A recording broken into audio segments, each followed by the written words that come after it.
Yo, yo, yo, and welcome to a very special episode of Crate 808. This week, we somehow got to have 3 UK hip-hop legends. And I know I use the word legend a lot on the podcast, but these guys are actual bona fide legends. We had Ty, Black Twang, and Rodney P come on the Crate 808 podcast, just chat 90s hip-hop, their new music coming out as the supergroup Kingdem, and just to chat with me, which is kind of random. But yes, anyway, either way, we're going to kick off with Ty, and hope you enjoyed. The man was deep, insightful, and genuinely learned a lot of lessons from this interview. So yes, check it out, and I'll hit you up on the flip side.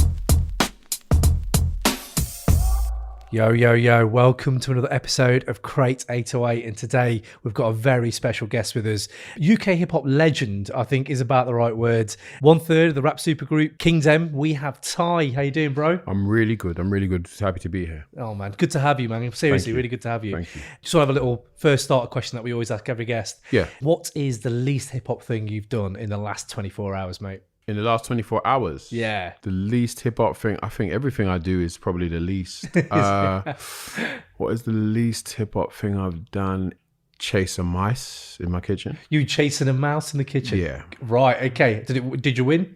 No, I didn't. No. It escaped. Oh, it escaped. Okay, yeah, fair enough. That is pretty least hip-hop. I like that. I like that. So, man, I know you've been in this game for time, like since I came in to UK hip-hop scene, just listening to UK hip-hop late 90s. I remember seeing you at Subterranea. I remember like just seeing you do open mics and stuff like that. And since your first album, man, loving it. So I just wanted to know, how did you get into the whole thing? How did you get into the hip-hop scene? I got into it via kind of deliberately following my heart and making the choice to do what makes me happy. It seemed that following hip-hop, the passion of hip-hop, the attraction of this particular skill made me go in that direction and follow it and do it. And everything since then has seemed to just kind of fall out of the sky at the right time. So I've really just let it be a thing of naturally just following your destiny. And that's what it was. Was it a certain age, or was it something you saw where you were like, damn, that's what I want to do? And do you remember like if you were really young or? I mean, I think a couple of things happened. So I know that one of my boys used to sing the Heavy D song. I'm rough and tough and all that stuff. I make you huff and puff till you had enough. There's just no way you can get enough of me. It's Mr. Big Stuff. And I remember in the playground him saying that lyric like it was his. I was mystiqued by that, and then when I started listening into certain hip-hop radio shows, I heard that record. I was like, Leon, you bitch. Now I know. And then there was things like, I was into hip-hop, but I was into electro first. Okay. So what's this, like 80s? Yeah. Okay. So 80s, breakdancing, 80s, electro, early hip-hop. That was me all day long. Mm-hmm. And were you like... So you were just spitting, or did you try graph or breaking or DJing? I was a listener first, a dancer second. Oh, okay. And then a rapper third. Oh, a dancer second. You still busting out moves now and again? I mean, it comes across in my performance. Probably does come across in my performance, but I was definitely as far as hip hop is concerned, I was a dancer first. That's interesting, man. Yeah. And do you know what it does? When you talk about the rhythm, your flow, I don't know. The way I look at it, all three of you, man, like the way I look at it is you're the pioneers. So like, I remember when I first heard American hip hop, which is my gateway in, I was like in a little village in Yorkshire where there was like, the gateway was Radio 1 Westwood and Source Magazine and Hip Hop Connection. And I remember hearing you guys spit. I don't know, I always related yours a bit to Slick Rick because there was a little bit like a very rhythmic pattern. And even your references were so different to what other people were referencing. Do you know what? Your fire in the booth, absolutely, for Charlie Sloth, like recently, that nailed it. Everyone, the other boys, they're spitting, all of you spitting hard, but your references are like making me think of my childhood. Like you're bringing out, I think there's like He-Man in there, Skeletor, Bugs Bunny looking crisp with like, I was just like, you know what? That referencing, that rhythmic flow, it was very different to what I remember. Yeah, I think I'm glad you picked up on that. Not many people picked up on that. A lot of people was more happy with the Rodney and Tony Black Twang just burning it down in a particular way. But I've always tried to be different. From childhood, it was a goal to be different, to express yourself different, to find a way to come across differently from others. That's what I used to always think about when I was doing open mics or when I was doing performances or features. It wasn't a thing of trying to be better than everyone. It was just like, I see what everyone's doing. How do I do my thing my way and fit into that? Because in life, I had to do the same thing. I'm growing up as a African child in a Caribbean community where my references are non-valid, and I had to make myself valid, but without selling out my soul and without all of a sudden creating a Jamaican accent. I had to still be relevant in my community, in my area, in my society. So musically, I had to do that as well. So now I do it without thinking.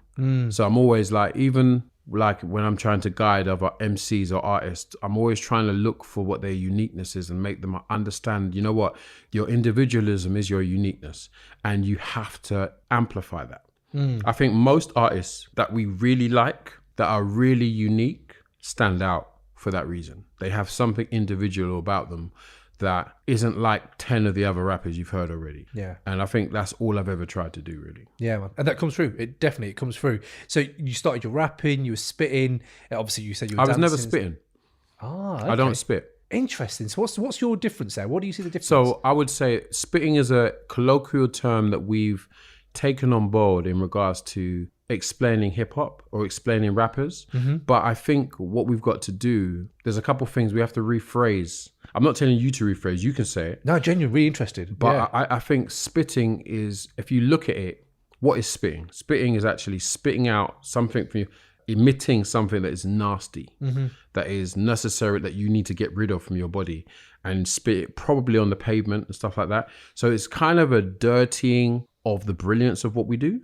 Yeah, man. And so I don't spit. I've never done that. I've never let that be a thing that people reference what I'm doing, because what I'm doing, I painstakingly sit there and create spaces in between these words to fit a certain thing, find rhythms. I'm doing beautiful stuff with what I'm doing. And also I had to learn to develop a voice. Like I didn't, a lot of us rapped in a particular voice, then rapped in an American voice. And then either you stuck with that or stuck with the American colloquialisms, or you found a way to be yourself. And all of that is a painstaking graft of personality and progress and blood, sweat and tears. That is not spit. Yeah, that's so interesting, man. Yeah. Genuinely learned something there, because I'll just say it because it's just like, I don't know, spit on the mic. That was my thing, innit? And it's like... And not to stop you, but I would say this. It's fine, but what it is sometimes with hip hop, let me put it to you like this, and you'll agree with this, right? Is with hip hop isn't just about sound. It isn't just about rapping. It isn't just about graffiti. It isn't about... Hip hop is about discovery. It's about piquing an interest in something, and then you go and do your own research. So whether it's beatbox, you go and find you research it. If it's breakdancing, you go and watch on YouTube, and if it's rapping, you listen to a song. And, if it's production, you learn to make beats, whatever. But what you're doing is painstakingly, expertly, university level application to a craft. What I'm finding is sometimes, just like with grime artists never gave that word to their music.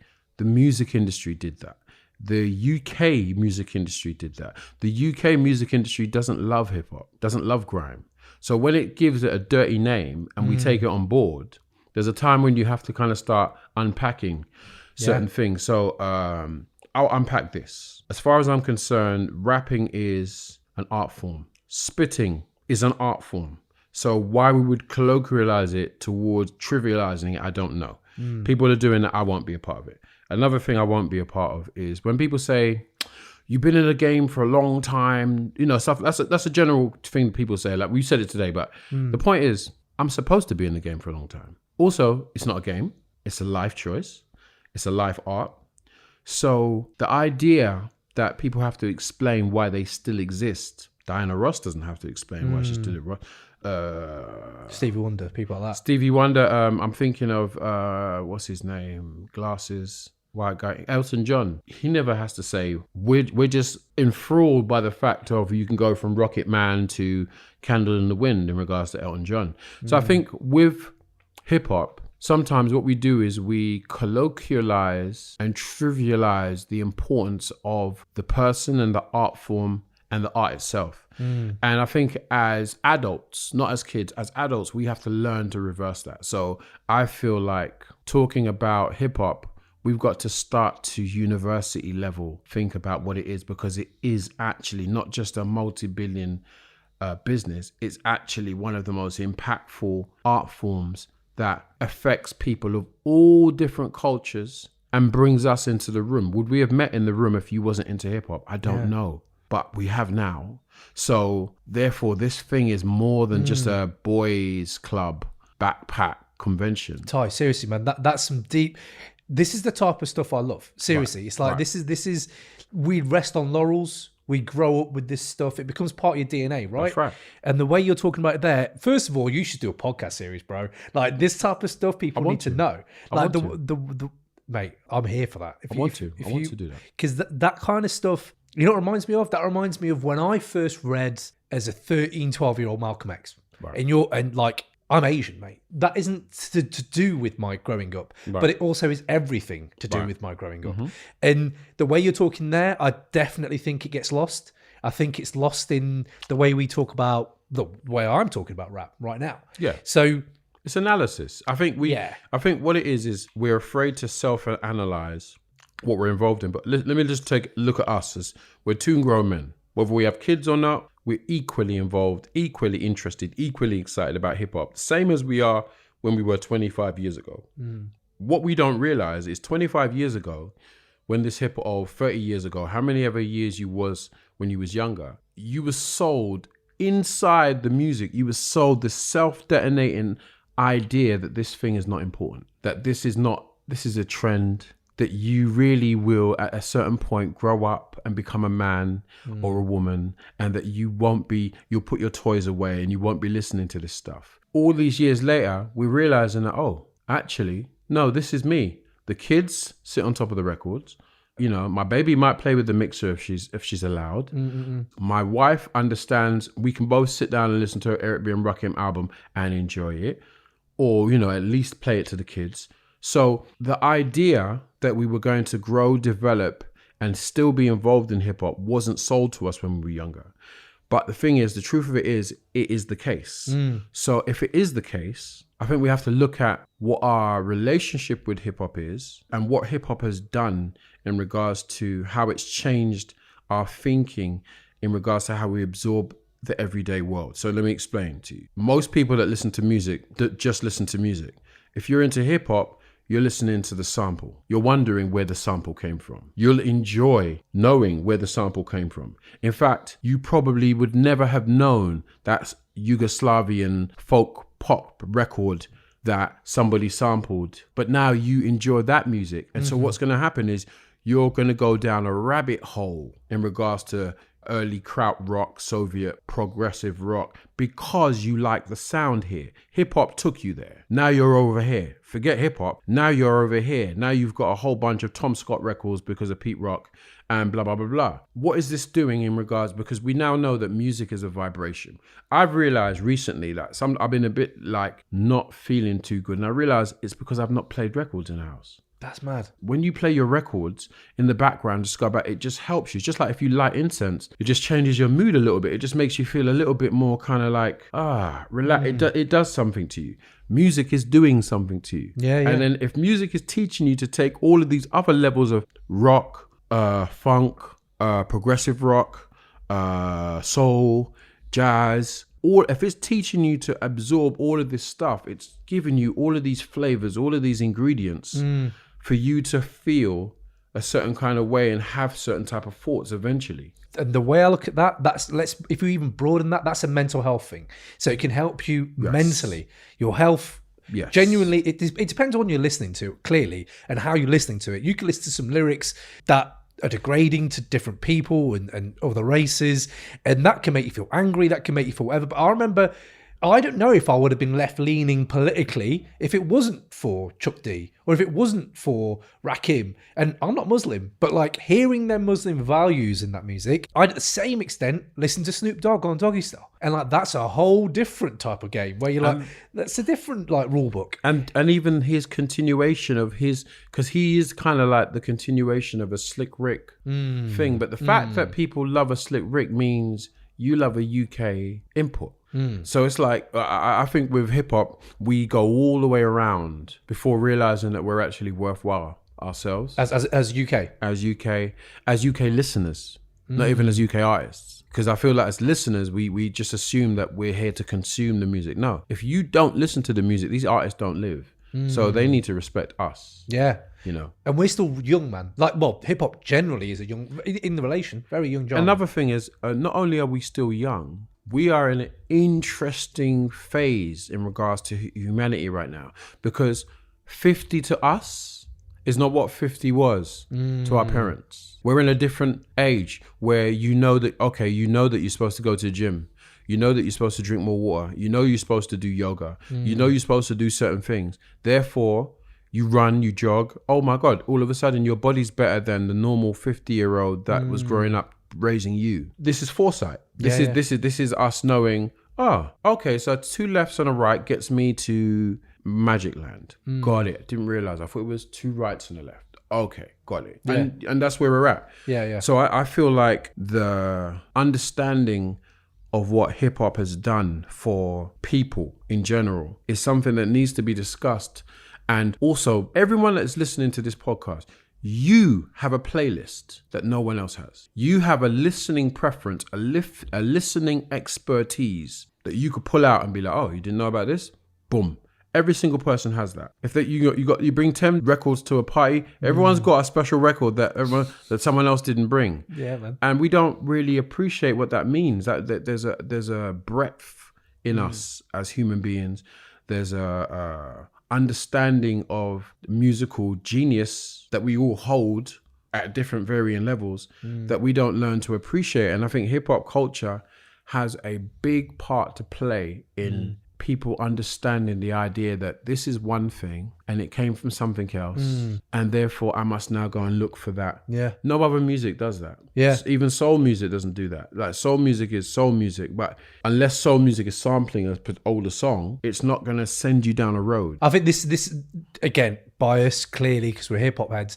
But for me, it's that there's a link between hip hop and your ancestral kind of trail. And that can be through anywhere, man. I'm like Asian. And nowadays you hear Indian hip hop, you hear Indian samples, and that can link me directly to my dad's music, which I may have rejected at 12, 13 years old because I want to listen to Illmatic. But now you think it's super dope. And that's what I'm saying. Because something made it super dope. But you know what? And this is just like going deep. Like you're saying going deep. I remember as a kid almost feeling embarrassed when my dad would play that and being like, same here. That's not me. That's not me. No. This is me. This is this boom bap. This breakbeat is me. Same here.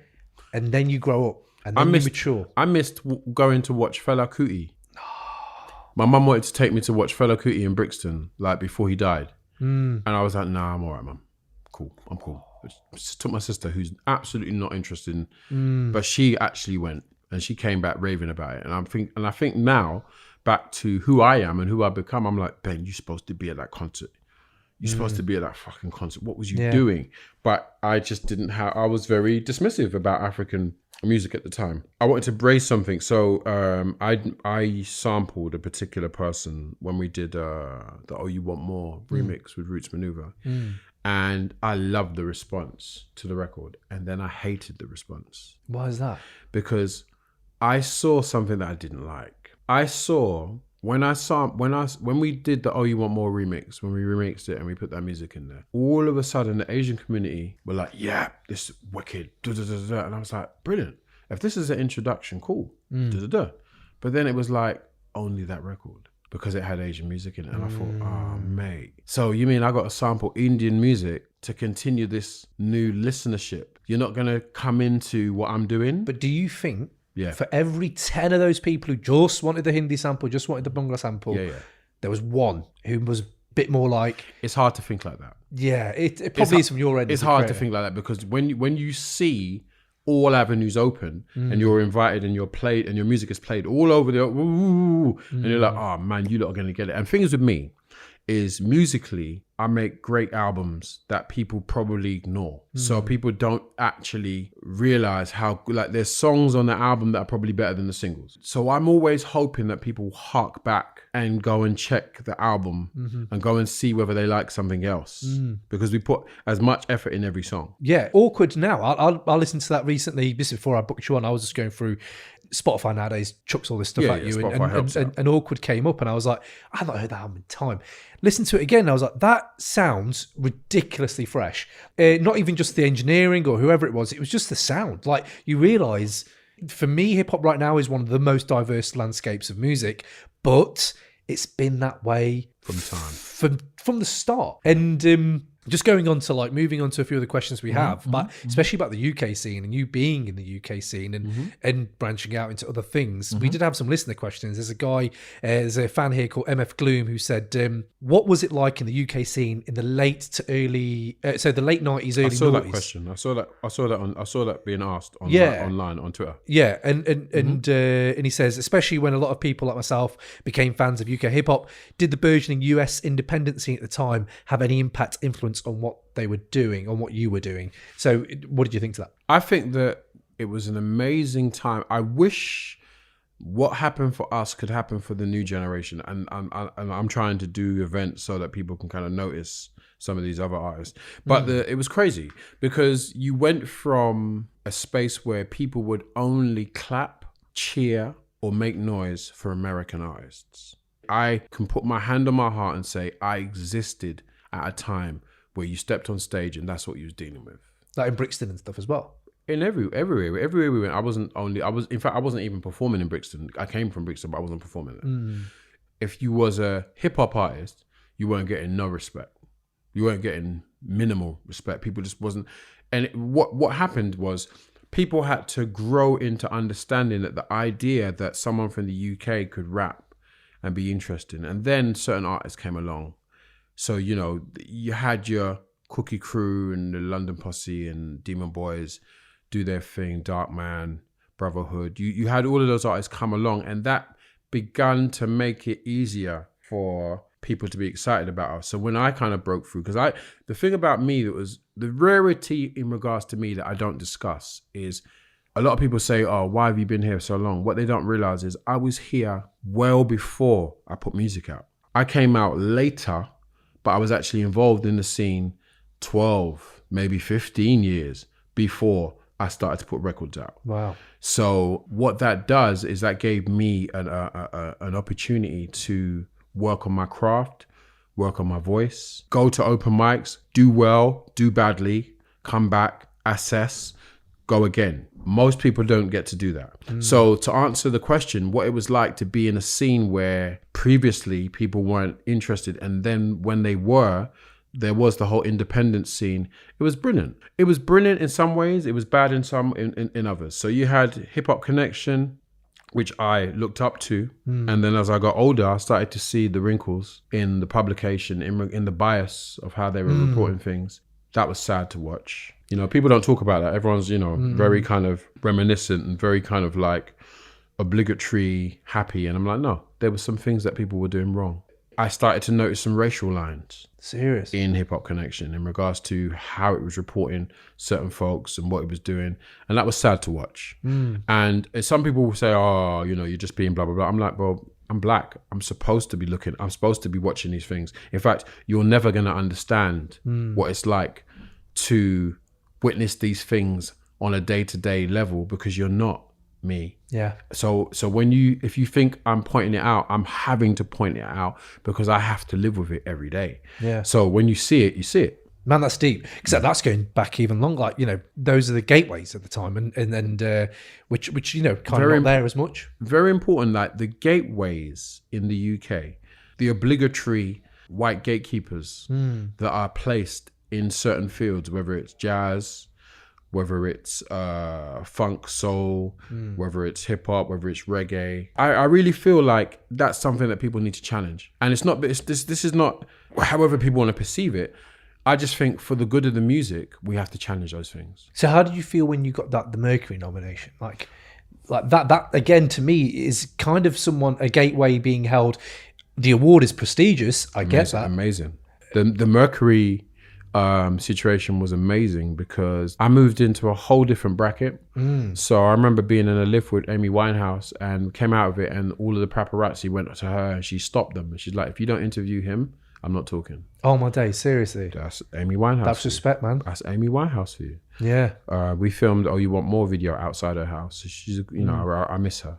I didn't like what happened with her, but I missed her as a pure energy in the game.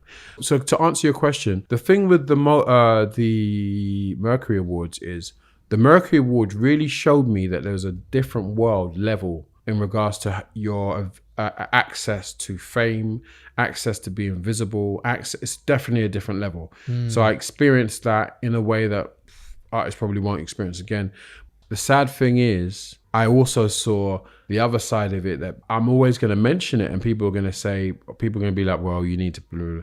I won the Mercury. I actually won it. And it was, what happened was a judge afterwards, when it was given to Franz Ferdinand, a judge afterwards was speaking to me. He was a bit drunk and he said his son was a fan of me and blah, blah, blah. And he said, oh, look, I'm going to tell you the truth. You won. But Edith Bowman made us change. She didn't accept the decision, and she made us go back in the room and come up with another decision. Oh my, I'm not even in the anger there that you can feel, and resentment you can feel for an industry that is locked in on the whim of one influencer or one person. I don't know. How have you settled with that? How have you settled with that yourself? I settle with it how I settle with everything. How I settle with Jeffrey Epstein and the cover-up that's going to happen. This is the world we live in. That's why I hasten to make sure anyone that's listening to this podcast, you have to. Hip-hop constantly suggests that you do not settle for this bullshit. Don't be comfortable with these gatekeepers, because they're only going to work from their perspective. They're only going to do it a certain way. The same level of skullduggery that I witnessed there is the same level of skullduggery that I'm witnessing in regards to pedophile MPs, cover-ups. It's the same mindset. The mindset is, we have power, we do what the fuck we want. No, you don't get to come in. No, you don't get to tell us what to do. No, we're not answerable to you. We control it. And unfortunately, the reason why I'm pointing this out is because hip-hop music, the music that we love, the reason why we're in this room today, does not come from this. 100%. The music that was made, that we love, that we dance to, that we play in the background when our children are running around, does not come from this. The funk that we're listening to, the fact that James Brown's music, you can play that and automatically take your coat off and be like, I just got to dance. I don't care how silly I look. It doesn't come from this, this mindset or this attitude towards power and influence. Hip hop naturally doesn't come from that. Yeah. And you got to remember that. Yeah. And people have to remember it and fight it. And that's why I think in the UK, when you see certain kind of gatekeeping, or if you see certain, like, I feel like, and this is real. And I'm saying this because I just don't care. I say what I want to say. I have a lot of respect for a lot of UK groups that are out here. And there are a couple groups like what's their names? They got them with the masks. 4 Owls? The 4 Owls. I think they're doing incredibly well. But I feel like the tenets of what hip hop is, they're not fighting it. They have an audience that are following them that they're not educating. So are you saying that lyrically or all of it? All of it. I'm saying, let me put it like this. If you've got an audience of white folks that just want to be into you, that are not interested in the culture, and you're okay with that, then you're selfish. Because the actual emphasis of hip hop is to educate, is also to keep a revolving circle. Unfortunately, like when we look at artists, we assume that De La Soul are over here, Public Enemy are over here, Cypress Hill are over here, blah, blah, blah. You got to see them all backstage. You see them all backstage, they're hugging each other. They know each other. They know the boundaries they've been set on. Yeah. But they're brothers. They're sisters. What if it's a thing like, I don't know, the 4 Owls. I've enjoyed them. I think they're really good live. I think they're live. I think they're great. what if it's a thing where you don't feel comfortable or you're just not aware? Like maybe it's that thing of like maybe them finding out and being aware of what they're doing. This is the problem. Like I said, this is where my granddaddy uncle status kicks in. I've been here how long? I've seen all of it. Like I said, I've seen it when people weren't interested in hip hop. I've seen it when up and down the country, folks weren't interested in hip hop, to the point that when people did get interested in hip hop, I was around it. I've seen it. I know the difference between being in a room full of people that understand and appreciate hip hop, and the difference between going to a festival where you can just see it's basically white folks just wanting to enjoy white folks. When you see that for what it is, and you think to yourself, this is dangerous. This is not about telling white people what to do. It's about saying, when you've got a situation where white folks are performing, white audience members are there. It's just like with Eminem. I unfortunately can see that a lot of people that like Eminem because he's white, not just because he's lyrically amazing. It's like, finally, a Tupac of our own. Go crazy, go nuts. But the thing is, the culture in regards to, I'm talking about Jimmy Castor Just Begun, played in a room and people of all backgrounds dancing, is that. It doesn't matter what color the Jimmy Castor's band was. The music made, the effect of it, and look whoever is in the room, that is what it's supposed to be. If it's going to become a thing where eventually we molt over to a place where only white audiences only look at white acts, and then you can demographically see that in regards to turnouts for concerts, and then you can see that in regards to, I'm talking about, you might have a show of theirs and it might be their friends or people that they like involved. That's cool, but still, hip hop wise, for it to exist, to continue, you have to educate audience. I'm not saying only white artists are being promoted by that group. I'm saying that only a certain circle. But the truth of it is, just like you have a De La Soul, just like you have a DMX, that's the gamut. That has to exist. It has to exist like that. That has to be available. When it becomes a point where it only becomes a narrow mono path of what is acceptable as far as hip hop culture in England, because we're in England now. Remember, this is England. This is England that's very, very good at controlling culture, very good at excluding people. So, you know, Lulu, Cilla Black, all of that. You study what Cilla Black and Lulu have become, but if you go back to their beginnings, they were making black music. Yeah, definitely. But they were the substitutes. They were the artists that the UK was comfortable with. Exactly, man. And then eventually you'll never see or hear the artists that they were copying. You only see them, and you only see Cilla, Tonight. This country's very good at only giving that platform to white celebrities and pushing that hard and believing that's what it is. And the only problem with that is, like, Rolling Stones and Beatles are fans of black music. But the image that is painted is that they're a particular type of music, they're a particular band, they're the gods of the music. And this is what the country does. This is what the UK does all day long. Whether it's actors, whether it's musicians, whether it's sportsmen, this is what they do. So my problem is, unfortunately, because we grew up in the most beautiful time in hip hop, which was the 90s, we had Chuck D, we had an awakening of an understanding. Chuck D was the person that told us Elvis was racist. We didn't, or John Wayne was racist. We didn't know that. 100%, man. But now we do. You can never not see that. So I'm saying, I refuse to not see what I'm seeing now. Because Chuck D taught me. That's what I'm saying. That's interesting, man. Seriously, this is, it's the way you can analyze the same culture I'm listening to as you are. If we're moving on, talking about your career, I'd just love to know some of your personal career highlights, like stuff for you where you've been like, damn, that meant a lot to me. See, career highlights is crazy. I can't get them all in. So I'll just try and pick one or two. Definitely recording with De La Soul for the Closer album was crazy. Oh man, how were they? Oh, it's crazy. It's crazy. To see the difference between how Dave recorded his verse for the idea versus how Poz recorded it, and how Poz arrived. Poz arrived out of a cab, just come from Nike with trainers, dropped his trainers on the couch, pulled out his notepad, had the lyrics written, had the ad-libs underlined. I've never seen that before. Damn. I've never seen that before. Boo, spat his verse, 1, 2 takes, done. Dave sat down, listened to the music for an hour or two, vibe, put his thing together, did it.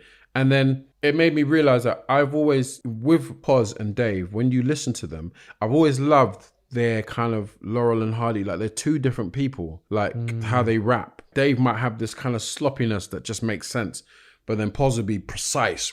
And then I saw it for real as personalities. Yeah. And that's something most people won't see. Yeah, man. So that was great. Yeah. And then Mace, that's my big bro. Is him recording is always going to be just logged in my brain, but it was effortless. So that was cool. Yeah, that's when you put your 10,000 hours in. You know that saying about put your 10,000 hours in and grafting on that craft, and that's that's the end result. Yeah, I feel the same way about when I go to vocalize something. There's a couple things I need to be comfortable. The stand needs to be comfortable. I need to be able to move my hands. I need to be able to see what I'm reading comfortably. And then, because if you just read it off a phone, or if you just read it off a sheet of paper and it's not like fixed and you can't move, you can't put the ingredients, the physical ingredients needed to get the best performance from you for that vocal, for that moment in time. You have to have that. Yeah. So I was able to see that. But coming back to these moments. So I performed in Sudan in 2000 and maybe 12 or 13. And apparently it'd been 65 years since anybody had performed from out the country. Wow. It was either Port Sudan or Khartoum. We had a wild time. And it was wild because my performance energy style, I know what I'm doing. I come in to disrupt. So I'm doing my whole physicality is about shaking you out of the kind of stand in a certain position that you intended to have. So my whole thing is to silently challenge you to be like, oh, you want to stand still? Really? Think about it. Look what I'm doing. Does it make sense? Nah, I think you want to move with me, fam. Come on, let's go. You know, that's what it was. So what happened when I was in Sudan is when I went to do the performance, they'd heard a bit of rap music, but they'd not really seen a rap performer who wasn't just performing at them. I was performing to them and through them. So I was in it. Like, I'm in Africa. I'm in Sudan. These are my folks. I was doing things like coming off stage, shaking someone's hand, hugging someone mid-rap, moving on. I could see them physically like, what is this? And it's been 65 years. Yeah, what is this? Because this is, you know, they might view me as American, but he's not doing the I'm here, you're there thing. So it shook them out of their roots. So the two performances, this is what happened. The first time I performed, it was so good that the mayor was there and the mayor enjoyed himself. I saluted him. And then I came back the next day to watch the other band that had come with us from the British Council. The mayor said to the organizer, stop this band, put him back on again. And we'd not come to perform. We'd come to watch. Oh, snap. So literally the band had to stop their set. They had to put a turntable on. Yeah. We performed one song. Yeah. And the mayor was like, yeah, this is my thing. Old man, and I could see where he saw the connection, because the connection wasn't about rap. It was like, this guy is performing to his people. Yeah. He's one of us. Power of music, man. He got it. He totally got it. It wasn't a thing of, oh, my beats are the best or blah, blah. He was like, no, this man's comfortable. He's not performing to us. He's performing with us. Okay. So that was one show. Then the other show in Port Sudan was crazy that the handler said to me, can you perform less? Can you pull it back a bit? Rein it in. Yeah, because he was saying the way that people were responding when we in the other city, they're not used to people dancing or feeling liberated they were not used to it. So they were like, can you rein it in? So I was like, okay, yeah, I rein it in. Did I rein it in? Fuck, did I rein it in? So what happened was you had some people in natural headgear, blah, blah, blah, bopping, dancing. And it wasn't like I was making people do the Tootsie Roll or nothing like that. It was just more about, enjoy yourself. I have a particular part in the show where I make people do a certain dance move. We all do a dance move together. After my mind was like, is that a reined in performance? I was like, I forgot. Sorry, I forgot. And so it's hard to rein it in when the people are there. And I just loved being in that space in Sudan, in a place where they hadn't seen a Western performer for 65 years. That's longer than hip hop's been around. The fact that we did it, and eventually they actually brought back one of my band members, the girl that was in my band, Zarina. they actually brought her band back the next 2 years. So the legacy of me doing that show allowed other things to happen. Yeah, still going. Ripple effect. Which is great. Man, that's dope, man. Hi, this is DJ Spoonie, and you're rocking with the Crate 808 podcast. Enjoy this week's episode. Just remember to subscribe, rate, and review. Peace out, baby. So, Ty, moving on to new music you're going to be coming out with Kingdem, that's Rodney P and Black Twang. We have a listener question from Ray Ridge, aka 3 Degrees, a resident on the Crate 808 podcast. Big up. When was the first time you heard, saw, or met Black Twang and Rodney, and what did you think? All right, so there's a little story. Me, Black Twang, and Roots Maneuver met each other as kids. Oh, okay. So we met each other as young teenagers. Right. So we met each other in the studio in Brixton when we were fresh-faced, probably didn't have a beard, in the same studio in Angeltown. Roots Maneuver was the engineer. Okay. He was an engineer, he wasn't an artist. Right. So he's rapping, he kept that hidden. Oh, wow. So you boys didn't know he's rapping? Oh, wow. No. So I met Tony Black Twang then, and I met Roots Mover roughly the same time. Mm-hmm. And then so it was nice when Queen's Head came out and the video was shot. I'm in the video. It was nice because I was like, oh, look at this. Roots Maneuver, huh? You're really going for your thing. Who knew it would become what it became? Yeah. But we were cool from back then. Rodney I met years ago. I think I met Borderline or hip hop shows, and he always reminds me of how he remembers watching me on an open mic, killing it, and just like, wow, who's that dude there? And he always reminds me of a particular thing I did where I was balanced. I think I was standing on a chair, balanced. I put one leg up and then went all the way down to the floor while rapping. Oh, blah blah blah. Because I was always trying to, like I said, my understanding of what was possible as far as rap, what was possible in regards to performance. I was never watching rappers per se. I was always thinking about, well, this is the space. So there's 2 walls, there's a window. So mic's here, but I could lie down there. I could stand over there. I could stand there. I'm always looking at it from that perspective. It's the same with production. And I met Rodney when London Posse was already at its height. He was already an icon. He was a name, yeah. And then it would be interesting to see how Rodney's voice and Bionic's voice would later on become the Chester P, Skinny Man voices. Like the blueprint for that voice is evolution, man. The blueprint is 4 people. To me, the blueprint is Rodney, Bionic, Mike J, Demon D. That voice, that comfortable, slight Caribbean, slight UK black thing, they brought that to the table. I mean, obviously, before that was Smiley Culture and loads of other reggae MCs. All of those people get name checked too. But I'm just saying, Daddy Freddie, all of those guys definitely carved the way for that voice. So how do you find it working in a group rather than being solo artist? Oh, it's not easy. No? Is it the creative influences are different, or? I think for me, I've always been the group. So I've always been the hype man, the MC, the producer. You produce as well, yeah? Yeah, I produce everything. Everything you've heard has been produced by everything from my albums, apart from the first one, has been me 100% involved, picking the samples, making the beat, and then taking it to the studio, stuff like that. So I'm involved all the way. I'm involved so hard, but that's a different situation. One of the best things I will say about being in a group, it's way easier to just finish a song. Oh, okay. Literally, we're like, yo, find the vibe, boom, boom, boom, boom, boom, boom, boom, boom, boom, boom, boom, boom. Oh, the song is done. Whereas in before, it'd be boom, boom, boom, craft. Second verse, boom, boom, boom, craft. My God.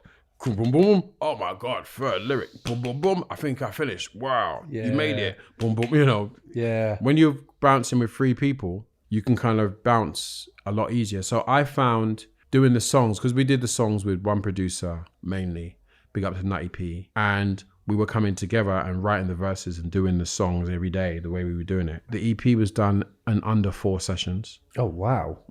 So we could do a lot more if we put our minds to it. We're here for that, bro. Yeah, seriously. I think we need to see what the response to the EP is, and then see how we take it from there. But what I did like is the different songs brought out different things. So Conversation was a thing where we were talking about certain things. And then we were looking through beats, and I'm very beat minded. So, I'm always looking for the moment. I'm always looking for the aha moment. When I heard the Conversation beat, I was like, yo, run that back again, Natty. I was like, that's the one, this here. Boom, boom, boom, we started to do it. So the rapping is, a couple beats here, a couple bit D, it's really intertwined, which is great. And then the Just Saying record for me was fun because the Just Saying record was literally, we've had this beat, we knew we were going to rap on it. We all did our verses, and I did my verse first. And when I did my verse first, everyone else was like, okay. All right, Ty. All right. It was, and as a individual, I actually felt whilst doing that song that I actually got a little, the peer respect is there, but I actually felt a little bit of you trying to kill us all, huh? All right, buddy. Yeah. And the level was, and it was nice because that's the beautifulness of being in a group, is you can actually push each other. And with that song, I really felt like that came about. Twang came up with the chorus, and I think that you just see different elements, like Rodney's a particular way in regards to how he works and how he writes and how he does things. It's magic what he does. And then Tony Black Twang has just got this, he's like the captain. Like, he's like, ain't nothing going on unless he's on it. And if he's on it, he's on it. Yeah. And he just makes it happen. So it was nice to relinquish captaincy and just roll in a squad and let other people kind of steer the boat a little bit, and then you do a bit of steering when you need to. And that's the beautifulness of being in a group. Yeah, man. Yeah, that's good. The vibe sounds amazing. Going on to a few things again about 90s hip hop, I had to ask you, man, have you got your top 5 MCs? I don't do lists. No? Oh, okay. I don't agree with it. I'll tell you what. So what I would do, instead of giving you a top 5, I'll give you a top 1 reason. I love it. Go. Right? Yeah, that's good. So the idea of people having lists and stuff is cool, but the actual fact is there's different levels. So there's the solo artists, there's the duo, and then there's the group. Actually, the best music, when you go back to it, is made when there's more people in a room. So the actual best music that I've seen has come across has been when there's more people, when you've got your Public Enemy Bomb Squad, when you've got your Tribe Called Quests, when you've got your De La Souls, your Main Sources, when you've got a bunch of people involved in the music, even if it's just 2, like even Pete Rock and CL Smooth isn't 2 people really, because there's an engineer somewhere that no one's talking about. Sure. And then there's production, because, there's little things you need to do. So I find like the idea of top 5 MCs, I'm involved in hip hop. I love hip hop culture. So I'm the person that's reading the album cover, figuring out, did they do it at chunking? Who's mixing? Who's engineering? Who did backups? Who played flute? Yeah. Who did the scratches? I'm involved in all that. So when I'm looking at a record, I'm not looking at a record like just an MC. I'm like, it's just an MC, but what drum sounds did they use? Yeah. Who did the scratches? It's a collaboration thing. This is it. It's a whole, any one record that we're judging has more people involved in it. And as an MC in the studio, I know very well there's a difference between you just writing lyrics and then having a room full of helpful people that make you do the best performance, do the best take. There's all of these elements that are involved in the record that you're judging. And once again, I think we have to self-analyze what our art form is. Is there more gold in them hills? There is. Yeah. So why are we just looking at the grass at the top of the mountain? Yeah. If there's vibranium in the hills. So I feel like you're cheapening the art form here by giving me a list of MCs. I mean, and what are we judging? Are we judging flow? Are we judging breath control? Are we judging cadence? Are we judging vocabulary? Yeah. Are we judging the different rhyme styles that are available? Is this person more percussive? What do you like? Do you like percussiveness, or do you like just angry lyrics? Do you like fuck up your mum lyrics, or do you like abstract lyrics? Yeah. Like all of these categories. And then you're going to say the best top 5? Yeah. The reason I do it, I think it's a thing that hip hop heads love to argue about lists generally, but like it's what I've grown up with. And the way I like hearing people's top 5 is it gives me an insight into something you may not tell me or be able to verbalize even. But if you tell me Andre 3000's in my top 5, I'll be, okay. So you studying it like that? Yeah. Like I see it like a window into what your influences and love is, really. Like, you know, that's the type of thing. And, you know, I have a love for like all different genres of music. But as this is the one that makes me get passionate and like we argue over this. Like this is it, innit? It gets you deep down in it. It burns that fire in your And stomach. then there's the other thing as well. It's like, right, your top 5 MCs. So is it top 5 MC when they're storytelling or when they're battle rapping or when they're freestyling? It's just so much. Yeah. So No, feel it. That's the reason why I don't do it. Nah, Because because I'm looking at other stuff. So before we wrap up, right? I was thinking it's 2019, it's going into 2020. It's like a decade, and I don't always measure things by decades, but I thought it'd be fun just to ask you, in this last decade of hip hop culture and music and art, who some of your favorite artists or albums have been since 2010 that you've heard, where you've been like, you know what, yeah, that is going to stand Since 2010. Yeah, I think that Kendrick Lamar To Pimp a Butterfly album. I'm with you. I think that's a masterpiece.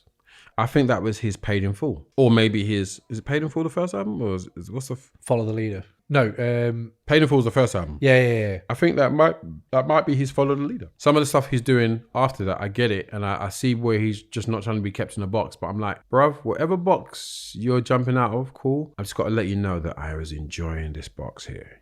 I read this box here was what I'm into. Yeah, and I think that the thing about that record is I think he quietly let MCs know you're not doing enough. absolutely, man. He brought the level back without even saying it. He was just like, yo, well, so you're not doing all that stuff over there. Okay, cool. Well, I'm about to do this and this and this and this. And people are going to love it. And when people love it, that's going to make, you know, this how's your yah? Skitchy. Come on. Skew. How's that doing? Yeah? Set the standard, man. Basically. He reset the standard with that record. I like that, man. Ty, man, I asked you beforehand if you were to come in 90s hip hop and if there was like any 90s albums that just rang true to you, sang to you still. And you picked out Main Source. Yeah. Breaking Atoms. Yeah. Break that down for me, man. Like, why is that so important to Okay, you? so obviously I love the Tribe. I love the De La. I love the Black Sheep. I love native tongues in general. And I love other stuff, Pete Rock, Serial Smooth, all that stuff.